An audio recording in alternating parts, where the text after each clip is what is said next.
Hello बच्चों, आज आपके लिए इंटर 12th क्लास का जो अगला चैप्टर है पृष्ठ रसायन सरफेस केमिस्ट्री, आज से आप लोगों का शुरू कर रहा हूँ। सरफेस केमिस्ट्री बड़ा इम्पोर्टेंट चैप्टर है और बहुत आसान चैप्टर है, एकदम मक्खन चैप्टर है और बहुत अधिक नंबर इसमें आपके आ सकते हैं और याद करने में बहुत आसान है। पूरा थ्योरेटिकल चैप्टर है और बहुत बेसिक सी चीज़ें हैं और याद करने में जिनको कोई भी परेशानी नहीं होती है। तो मैं धीरे धीरे आपको इसमें समझाते जाऊंगा, आप लोग समझेंगे। 12th क्लास के स्टूडेंट्स के लिए बहुत अच्छा चैप्टर है, नंबर गेनिंग चैप्टर है, इसमें आप अच्छे नंबर खींच सकते हैं इस चैप्टर से। तो बच्चों मैं यहाँ पर शुरू कर रहा हूँ इसमें पृष्ठ रसायन। जैसा कि चैप्टर का नाम आपको दिख रहा है पृष्ठ रसायन।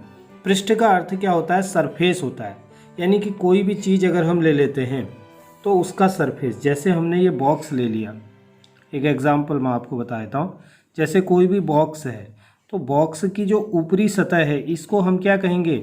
ये जो पोर्शन है ये क्या कहलाएगा उसका? ये वाला पोर्शन, ये पोर्शन कहलाएगा सरफेस, यानी कि सतह, यानी कि इसको क्या कहेंगे हम? सतह। हम सब लोग जानते हैं कि इसको क्या कहा जाता है? सतह कहा जाता है, सरफेस कहा जाता है। तो ये सरफेस से रिलेटेड केमिस्ट्री है, सरफेस से यानी कि सतह से रिलेटेड केमिस्ट्री है। तो इसमें कुछ शब्द आते हैं, जैसे सबसे पहले आपने एक शब्द सुना होगा अधिशोषण, और एक शब्द होता है अवशोषण। अवशोषण को आप जानते होंगे, लेकिन अधिशोषण शब्द आपने कभी यूज़ नहीं किया होगा और ये शब्द कभी आपकी साइंस में आया भी नहीं होगा। तो सबसे पहले हम अधिशोषण को यहाँ पर समझेंगे। अधिशोषण और अवशोषण, इन दोनों में क्या अंतर है इसको हम समझेंगे। तो अधिशोषण जो होता है एक सतह पर होने वाली घटना है। क्या है? एक सतह पर होने वाली घटना है। सतह पर होने वाली घटना मीन्स जैसे हम क्या करते हैं, एक लकड़ी का टुकड़ा लेते हैं। एक लकड़ी का टुकड़ा हमने लिया, एक लकड़ी का टुकड़ा है, इस लकड़ी के टुकड़े को हमने जल में डुबा दिया। कहाँ डुबाया? जल में इसको डुबा दिया और डुबाते ही निकाल दिया, यानी कि इसको रखना नहीं है, डुबाते ही हम क्या करेंगे? इसको निकाल देंगे। तो निकालेंगे तो क्या होगा? जल की कुछ बूंदें इसकी यहाँ चिपकेंगी। क्या होंगी? जल की कुछ बूंदें यहाँ पर चिपकेंगी। वो जल की बूंदें अंदर नहीं जाएंगी, इसके अंदर नहीं जाएंगी। तो यह घटना क्या कहलाती है? अधिशोषण कहलाती है, एडजॉर्प्शन कहलाती है। यानी कि इसमें जो भी चीज़ इसमें चिपकेगी, जो भी चीज़ लगेगी, तो वो केवल बाहरी सतह पर लगेगी, उसके अंदर नहीं जाएगी। तो ऐसी घटनाओं को हम क्या कहते हैं? अधिशोषण कहते हैं। यानी कि जिसमें कोई भी पदार्थ अगर उसकी सिर्फ ऊपरी सतह पर ही लगता है तो वह घटना कहलाती है अधिशोषण। बच्चों यहाँ पर मैं अवशोषण की बात भी कर रहा हूँ। अवशोषण में क्या होता है? अवशोषण यानी कि क्या होता है? एब्जॉर्ब करना किसी चीज़ को। तो अगर हम इसी लकड़ी के टुकड़े का एग्जाम्पल ले लें और लकड़ी के टुकड़े को थोड़ी देर तक, यानी कि इसी लकड़ी के टुकड़े को हम क्या करें? थोड़ी देर तक जल में डुबा दें, यानी कि हमने अधिक देर तक इसको जल में डुबाया। क्या किया हमने? अधिक समय तक इसको क्या किया? जल में डुबाया। तो तब क्या होगा? अब आप इसको खुद ही समझिए कि क्या होगा। तो जल के अणु जो होंगे वो बाहर की अपेक्षा अंदर भी चले जाएंगे ना, बाहर की अपेक्षा अंदर भी चले जाएंगे। तो यह घटना क्या होगी? यह घटना अवशोषण कहलाएगी। ये क्या कहलाएगी? अवशोषण। और यह घटना क्या कहला रही है? जिसमें सिर्फ बाहर रह रहे हैं, यह घटना अधिशोषण कहलाती है। यह प्रक्रम अधिशोषण कहला रहा है। यह अधिशोषण और अवशोषण में अंतर। कुछ और एग्जाम्पल भी हम इसके ले सकते हैं। जैसे ब्लैक बोर्ड को हम लोग साफ़ करते हैं तो जो डस्टर होता है, डस्टर से जब हम ब्लैक बोर्ड को साफ़ करते हैं तो जो चौक के जो पार्टिकल्स होते हैं, जो चीज़ साफ़ करके आती है, वो हमेशा डस्टर के बाहरी पार्ट में रहती है, उसके अंदर नहीं जाती है। लेकिन उसी डस्टर को अगर हम जल में डुबा देंगे तो वो जो जल के अणु होंगे वो डस्टर के अंदर तक चले जाएंगे, यानी कि स्पंज के अंदर तक चले जाएंगे। तो वह घटना तो आप समझे होंगे। अधिशोषण और अवशोषण क्या चीज़ है? अधिशोषण एक सतही घटना है, इसमें सिर्फ सतह पर ही जो बाहरी पार्टिकल हैं वो सतह पर लगते हैं। जैसे धूल उड़ती है, कहीं पर मेज में क्लास में आपकी टेबल होती हैं, बहुत दिनों के बाद आप क्लास में जाते हैं तो उसके ऊपर धूल की एक लेयर लगी रहती है, यानी कि एक छोटी सी परत उसमें धूल की होती है, तो वो क्या है, अधिशोषण है। लेकिन वो धूल की परत लकड़ी के अंदर नहीं गई होती है, वो क्या होगी, सिर्फ धूल के जो मेज है उसके बाहर ही लगी होगी, टेबल के सिर्फ बाहर लगी होगी। तो उस घटना को हम क्या कहते हैं, अधिशोषण कहते हैं, यानी कि एडजॉर्प्शन कहते हैं। यहाँ पर अंतर आप समझ लीजिए, एडजॉर्प्शन, ADSORBTION, ये अधिशोषण की घटना है। ओके, अब उसके बाद आता है दूसरा पॉइंट, यह इसमें जो होता है अणुक स्पीसीज का किसी ठोस या द्रव की सतह पर संचित होना। जो चीज़ मैंने आपको बताई अणुक स्पीसीज का, अणुक स्पीसीज में सब चीज़ आ जाती है, ठोस हो, द्रव हो या गैस हो। अणुक स्पीसीज का ठोस या द्रव की सतह पर संचित होना, संचित होना मीन्स क्या होता है, एकत्रित होना, क्या कहलाता है, अधिशोषण कहलाता है। ठीक है, और आप इस चीज़ को समझ गए। जैसे एक और एग्जाम्पल मैं आपको देता हूँ कि अगर चौक है, ये हमने एक चौक ली है, इस चौक को हम क्या करें, स्याही में डुबा दें, यानी कि इंक में हमने इसको डुबा दिया। तो इंक में डुबाएंगे तो क्या होगा इसमें बताइए, इसको कभी आपने देखा होगा। तो अगर इसको हम इंक में इस चौक के टुकड़े को डुबाएंगे तो क्या होगा कि जो इंक है, जो उसका रंग है, यानी कि दो चीज़ उसमें होती हैं, एक उसका रंग होता है जिसको हम डाई कह सकते हैं, और दूसरा चीज़ इसमें क्या होता है, जल होता है। दो चीज़ों से मिलकर के जो स्याही बनती है, स्याही कितने चीज़ों से मिलकर बन रही है, दो चीज़ों से, एक उसमें रंग होगा और दूसरा उसमें जल होगा। तो तब हम देखेंगे इस चौक में कि जो रंग है वो बाहरी सतह पर लगेगा, केवल जो रंग है वो कहाँ लगेगा, वो सिर्फ बाहरी सतह पर लगेगा, यानी कि रंग का क्या हो रहा है, अधिशोषण हो रहा है। और जो जल है तो वो कहाँ चला जाएगा, उसके अंदर चला जाएगा, यानी कि उसके संपूर्ण में चला जाएगा, स्थूल में चला जाएगा। तो इसका जल का क्या हुआ, अब देखिए यहाँ पर दोनों घटनाएं एक साथ घटित हो रही हैं, यहाँ पर दोनों घटनाएं एक साथ घटित हो रही हैं, जल भी है और यहाँ पर रंग उसकी बाहरी सतह पर है। तो यहाँ पर ये हो रहा है आपका अधिशोषण, और यहाँ पर जल का क्या हो रहा है, अवशोषण हो रहा है। ठीक है, तो दोनों घटनाएं एक साथ यहाँ पर हो रही हैं। ठीक है, तो ये इसका एग्जाम्पल भी है, इसको आप समझ गए होंगे। तो अब लेकिन हम यहाँ पर एक छोटे से चित्र की सहायता से कुछ जो और पॉइंट आ रहे हैं उनको समझाते हैं। मान लेते हैं ये एक ठोस है, ठीक है, ये कोई भी एक ठोस है। अगर अधिशोषण होगा, अधिशोषण की स्थिति में क्या होगा, अधिशोषण यहाँ पर हम दिखा रहे हैं, अधिशोषण, ये अधिशोषण की घटना है। तो अधिशोषण में हम क्या देखेंगे, जो अणु है वो कहाँ पर लगेंगे, बाहरी सतह पर लगेंगे। ये जो सतह है इस पर क्या होंगे, अणु चिपक जाएंगे। ठीक है, ये आप समझ गए। और अवशोषण में ये अणु कहाँ लगेंगे, इसके अंदर चले जाएंगे। बड़ा सिंपल सा फंडा है। यहाँ पर क्या है, जो अधिशोषण में जो चीज़ बाहर से जुड़ने वाली है वो सिर्फ कहाँ लगेगी, उसकी बाहरी सतह में लगेगी, जबकि अवशोषण में ये अणु कहाँ चले जाएंगे, उसके अंदर चले जाएंगे। अब यहाँ पर दो चीज़ हैं, जो चीज़ यहाँ पर अवशोषित हो रही है, अधिशोषित हो रही है, ये अणु अधिशोषित हो रहे हैं, तो इनको हम अधिशोष्य कहेंगे। क्या कहेंगे, अधिशोष्य, इसको हम कहेंगे अधिशोष्य। ये जो अणु हैं ये क्या कहलाएंगे, जो इसमें चिपक रहे हैं जो अणु, ये क्या कहलाएंगे, अधिशोष्य। और जिस सतह पर, और ये जो पदार्थ है जिस पर ये अणु चिपक रहे हैं वो क्या कहलाएगा, अधिशोषक। क्या कहलाएगा, अधिशोषक। इसको हम अधिशोषक कहेंगे। जो अणु चिपक रहे हैं वो अधिशोष्य हैं, और जिस सतह पर चिपक रहे हैं वह सतह क्या है, अधिशोषक सतह कहलाती है। ठीक है, तो जो पदार्थ पृष्ठ पर संचित होता है अधिशोष्य कहलाता है। जिस पृष्ठ पर अधिशोषण हो रहा है उस पृष्ठ को हम अधिशोषक कहते हैं। तो यह अधिशोषण आप लोगों के पूरे समझ में आ गया होगा। इसके बाद हम आते हैं अधिशोषण के प्रकार। अधिशोषण दो प्रकार का होता है, एक होता है भौतिक अधिशोषण यानी कि फिजिकल एडजॉर्प्शन, और दूसरा होता है रासायनिक अधिशोषण यानी कि केमिकल एडजॉर्प्शन। अब हम इसके अंतर को समझेंगे। अधिशोषण के दो प्रकार थे, एक प्रकार है भौतिक अधिशोषण और एक रासायनिक अधिशोषण। बड़ा सिंपल सा है इन दोनों का डिफरेंस। अंतर, भौतिक अधिशोषण क्या होता है, ये अधिशोषण के दो प्रकार हैं, भौतिक अधिशोषण और रासायनिक अधिशोषण। तो भौतिक अधिशोषण क्या होता है और रासायनिक अधिशोषण क्या होता है, तो सबसे पहले हम इसको समझते हैं।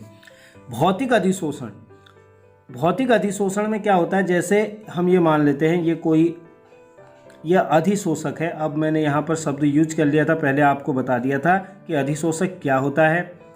ये अधिशोषक है, इस पर जो चीज़ अधिशोषित होगी, इस पर जो चीज़ क्या हो रही है, अधिशोषित हो रही है, इसके ऊपर जो चीज़ आ रही है, जो चीज़ चिपक रही है, ये चीज़ क्या होगी, दुर्बल वॉन डेर वाल बलों से बंधी होगी, दुर्बल वॉन डेर वाल बलों से। यानी कि जो वॉन डेर वाल फोर्स होता है बहुत ही हल्का फोर्स होता है केमिस्ट्री में। वॉन डेर वाल फोर्स यानी कि जहाँ पर आबंध बनते हैं वहाँ पर अगर वॉन डेर वाल फोर्स है तो वह बहुत ही हल्का फोर्स होगा। जैसे आपके टेबल में या आपकी किसी चीज़ में क्या है, धूल के कण इकट्ठे हो जाएं, ठीक है, तो वो धूल के कण उस सतह पर वॉन डेर वाल बलों के द्वारा ही बंधे रहते हैं, ठीक है। तो वॉन डेर वाल बल क्या होते हैं, बहुत ही वीक बल होते हैं, बहुत ही आसानी से क्या होते हैं, लग जाते हैं और बहुत आसानी से टूट जाते हैं, इसलिए इनको वॉन डेर वाल फोर्स कहा जाता है। वॉन डेर वाल ने इसकी खोज की थी। यह रासायनिक आबंध के कारण उत्पन्न होता है। दूसरा इसी में क्या है, यहाँ पर देखिए धूल के कण ये चिपक गए, धूल के कण, ये टेबल है यानी कि मेज हम मान लेते हैं, टेबल की सतह पर धूल के कण चिपक गए। इसके लिए कुछ खोज खास है, एफर्ट तो करना नहीं पड़ा, कुछ इसमें कोई रासायनिक अभिक्रिया भी नहीं हो रही है, कुछ नहीं हो रहा है, धूल के कण आए और चिपक गए। लेकिन रासायनिक अधिशोषण की इस प्रोसेस में हम देखेंगे कि यहाँ पर रासायनिक आबंध का बनना जरूरी होता है। यहाँ पर रासायनिक आबंध बनता है, तो जैसे मान लेते हैं ये एल्यूमिनियम का टुकड़ा है या आयरन का टुकड़ा है, जो भी मान लेते हैं, इसके ऊपर अगर ऑक्सीजन का मॉलिक्यूल आता है, अगर क्या आता है, ऑक्सीजन, ये देखिए यहाँ पर समझिए रासायनिक अधिशोषण है, रासायनिक आबंध के कारण उत्पन्न होता है। अगर ये एल्यूमिनियम है और एल्यूमिनियम में ऑक्सीजन का मॉलिक्यूल इसके साथ आता है तो ये क्या बनाएगा, एक पर्टिकुलर चीज़ बनाएगा, Al2O3। अब Al2O3 इसने बनाया तो यानी कि Al2O3 जब उसी कंडीशन में बना होगा जब Al और O2 के बीच में क्या बना होगा, बॉन्ड बना होगा, आबंध बना होगा। तो यानी कि इसमें रासायनिक आबंध बनता है, उसके बाद ही रासायनिक अधिशोषण होता है, ठीक है। ऑक्सीजन एल्यूमिनियम पर आएगा, उसी कंडीशन में इसके ऊपर अधिशोषित होगा जब एल्यूमिनियम और ऑक्सीजन के बीच में रासायनिक अभिक्रियाएं होंगी, और रासायनिक अभिक्रिया होगी तो क्या बनेगा, नया यौगिक एल्यूमिनियम ऑक्साइड बनेगा। समझ में आ गया। तो ये होता है, इसमें वॉन डेर वाल बल लगे होते हैं और इसमें रासायनिक आबंध होते हैं। दूसरा चीज, यह प्रकृति में विशिष्ट नहीं होते, यह प्रकृति में विशिष्ट नहीं होते। बड़ी सिंपल सी चीज़ है। विशिष्ट का मतलब होता है स्पेसिफिक, एक विशिष्टता होनी चाहिए, ठीक है। अब धूल है, धूल को मेज में चिपकने के लिए क्या विशिष्टता चाहिए भाई, जहाँ पर धूल उड़ेगी वहाँ मेज पे चिपकेगी। अब डस्टर है, डस्टर से आप ब्लैक बोर्ड को पूछोगे तो उससे पहले वो डस्टर आपका ये तो नहीं पूछने वाला भी ये धूल कौन सी है, ये चौक कौन सी कंपनी की है। तो हर जगह पर ये अधिशोषण, अगर भौतिक अधिशोषण होगा तो वो हर जगह हो सकता है, उसमें कुछ भी नहीं होता है, तो इसलिए उसको विशिष्ट हम नहीं मानते। लेकिन रासायनिक अधिशोषण विशिष्ट होगा। क्यों विशिष्ट है, क्योंकि ये हर जगह होगा नहीं। अगर देखिए यहीं पर है, अगर ये कंडीशन है, अगर यहाँ पर ऑक्सीजन एल्यूमिनियम के साथ रिएक्शन नहीं करेगा या बॉन्ड बनाने की क्षमता नहीं रखेगा तो रासायनिक अधिशोषण नहीं होगा। इसलिए यह क्या है, विशिष्ट है, स्पेसिफिक है, अपनी एक क्वालिटी है इसकी, हर जगह समझौता नहीं करता है। लेकिन ये तो इसका कोई दीन ईमान नहीं है, हर जगह फिट हो जाता है। ये उत्क्रमणीय होते हैं। उत्क्रमणीय का अर्थ जानते हैं, रिवर्सेबल। तो उत्क्रमणीय क्या है, अगर मेज के ऊपर, वही बात बताई मैंने आपको, अगर मेज के ऊपर धूल के कण लग जाते हैं, आप उसको फूंक मारिए उड़ जाएंगे, ठीक है। आप उसको किसी कपड़े से पोंछ दीजिए, साफ हो जाएंगे, इसमें कुछ नहीं करना है। लेकिन उसी तरह से यदि एल्यूमिनियम ऑक्साइड बना है तो वह इतनी आसानी से नहीं हटेगा, भौतिक विधियों के द्वारा वो नहीं हटेगा, इसलिए हम इसको कहते हैं अनुत्क्रमणीय। वापस एल्यूमिनियम और ऑक्सीजन हमको वापस से प्राप्त नहीं हो पाएंगे, तो इसलिए यह अनुत्क्रमणीय होते हैं और ये उत्क्रमणीय होते हैं। अगला पॉइंट है, ये गैस की प्रकृति पर निर्भर करते हैं, गैस की प्रकृति पर निर्भर करते हैं। और वो कौन सी गैसों की प्रकृति पर निर्भर करते हैं, ये भी गैसों पर निर्भर करेंगे, ये भी प्रकृति पर निर्भर करेंगे। लेकिन कैसे? जो गैसें द्रवित हो जाती हैं वे आसानी से अधिशोषित होती हैं। ठीक है, भौतिक अधिशोषण में जो गैसें द्रवित होंगी उनका भौतिक अधिशोषण बहुत आसानी से हो जाएगा, लेकिन रासायनिक अधिशोषण में वही गैसें अधिशोषित होंगी जो रासायनिक अभिक्रिया में सक्षम हों, यानी कि जो रासायनिक अभिक्रिया जिनके बीच में होगी वहीं पर रासायनिक अधिशोषण होगा। उसके बाद आता है पॉइंट अधिशोषण एंथैल्पी। एंथैल्पी का अर्थ होता है ऊर्जा। ठीक है, यहाँ पर एंथैल्पी को हम एनर्जी लेते हैं, तो अधिशोषण के लिए होने वाली ऊर्जा। अब देखिए, अगर वंडरवॉल बलों से अगर कोई चीज़ जुड़ रही है तो भाई जुड़ने में इसको कुछ नहीं लगा तो टूटने में क्या लगेगा, तो फिर यानी कि इसकी अधिशोषण एंथैल्पी बहुत ही कम होती है। ठीक है, क्योंकि वंडरवॉल फोर्स वीक होते हैं इसलिए इनकी एंथैल्पी भी कम होती है, इनको तोड़ने के लिए बहुत अधिक एनर्जी लगने वाली नहीं है। तो 20 to 40 किलोजूल पर मोल एंथैल्पी जो है इसमें लगती है। जबकि रासायनिक अधिशोषण मैंने आपको बताया कि इनके बीच में बॉन्डिंग होती है, रासायनिक आबंध बनते हैं, मजबूत होते हैं भाई। तो ऐसी स्थिति में इनकी एंथैल्पी अधिक होगी, जो 30 यहाँ पर 240 किलोजूल पर मोल तक हो सकती है। कहाँ तक हो सकती है? 240 किलोजूल पर मोल तक हो सकती है। भौतिक अधिशोषण में निम्न ताप सहायक होते हैं। ठीक है, अगर यहाँ पर टेम्परेचर को बढ़ाया जाएगा तो ये धूल के कण जो हैं यहाँ से स्वतः ही हट जाएंगे। हटने की प्रक्रिया विशोषण कहलाती है, यानी कि विशोषित हो जाएंगे। जैसे जैसे हम टेम्परेचर बढ़ाएंगे तो ये क्योंकि इनके बीच जो बॉन्ड है ना, बहुत वीक बॉन्ड है, थोड़ी सी एनर्जी देने पर ये बॉन्ड क्या हो जाएगा? टूट जाएगा। और इसमें जो होता है उच्च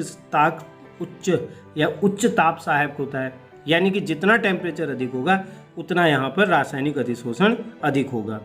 सक्रियण ऊर्जा की आवश्यकता नहीं होती, क्योंकि वंडरवॉल फोर्स, ये मैंने इसीलिए बनाया यहाँ पर हर चीज़ समझाने के लिए, सक्रियण ऊर्जा की आवश्यकता भी नहीं होगी इसमें। क्यों नहीं होगी? क्योंकि ये सिंपल से न तो इनकी प्रकृति विशिष्ट है, न ये रासायनिक अभिक्रिया करते हैं, आते हैं और चिपक जाते हैं, तो इसलिए इनके लिए कोई खास सक्रियण ऊर्जा की आवश्यकता नहीं होती है।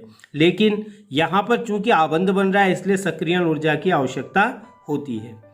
पृष्ठीय क्षेत्रफल पर निर्भर करता है। अब देखिए यहाँ पर पृष्ठीय क्षेत्रफल पर निर्भर करता है। अधिशोषण मतलब जितना अधिक पृष्ठीय क्षेत्रफल होगा उतना अधिक क्या होगा? अधिशोषण होगा, उतने ही ज़्यादा अणु वहाँ पर क्या होंगे? एकत्रित होंगे। तो वो भौतिक अधिशोषण में भी होगा और ऐसे ही रासायनिक अधिशोषण में भी होगा, यानी कि पृष्ठीय क्षेत्रफल जितना अधिक होगा उतना ही अधिक अधिशोषण भी होगा। अब उसमें एक चीज़ और है, यह बहु अणुक लेयर, यानी कि बहुत सारी लेयर में हो सकता है। अब देखिए जैसे यहाँ पर हम करें, यहीं पर बना देता हूँ मैं एक, यहाँ पर हम मान लेते हैं कि कोई टुकड़ा है। अब यहाँ पर कोई चीज़ अधिशोषित हो रही है, 1 परत 2 परत 3 परत, ये यहाँ पर चलिए एक लेयर ये बन गई। अब यहाँ पर और ज़्यादा धूल थी भाई, फिर थोड़ी देर में धूल उड़ी तो धूल के कण धूल के ऊपर तो बैठ ही जाएंगे, बैठेंगे नहीं बैठेंगे? बैठ जाएंगे, आराम से बैठेंगे। डस्टर एक बार मिटाने के बाद ऐसा बोल देता भाई साहब अब नहीं मिटाएंगे हम, नहीं कहता है, क्योंकि उसमें एक परत के ऊपर दूसरी परत भी आसानी से आ जाती है, दूसरी परत के ऊपर फिर एक परत आ जाएगी, उसका क्या जा रहा है? तुम उसको नहीं निकालोगे तो वो नहीं निकलेगा। लेकिन रासायनिक अधिशोषण में ऐसा नहीं होता है, रासायनिक अधिशोषण में ऐसा नहीं होता है। यह एक अणुक परतों के रूप में होगा। आप देखिए यहाँ पर क्या, देखो भाई देखो, यहाँ पर ये जैसे हमने एल्यूमिनियम की परत ली थी, ऊपर की तरह ही बता रहा हूँ, तो यहाँ पर अगर हमने इसके साथ ऑक्सीजन जुड़ गई तो ये क्या बन गया? एल्यूमिनियम ऑक्साइड बन गया, Al2O3। अब अगर इसमें ऑक्सीजन आएगी तो ऊपर से तो ऑक्सीजन की परत लग चुकी है इसके ऊपर, ये सारे ऑक्सीजन है, ठीक है, और इसने ऑक्साइड बना लिया। अब जब ऑक्सीजन इसमें आएगी तो वो ऑक्सीजन से तो क्रिया करना नहीं उसने, ठीक है, तो ऑक्सीजन से जब क्रिया नहीं करेगी तो ऐसी स्थिति में यह अगली लेयर इसके ऊपर नहीं बनाएगी, तो यह एक अणुक परतों के रूप में होता है। तो ये बच्चों इसका डिफरेंस था, अंतर था, मैंने आप लोगों को समझाया, समझ में आया होगा। और अब नेक्स्ट इसके आगे पार्ट को देखेंगे।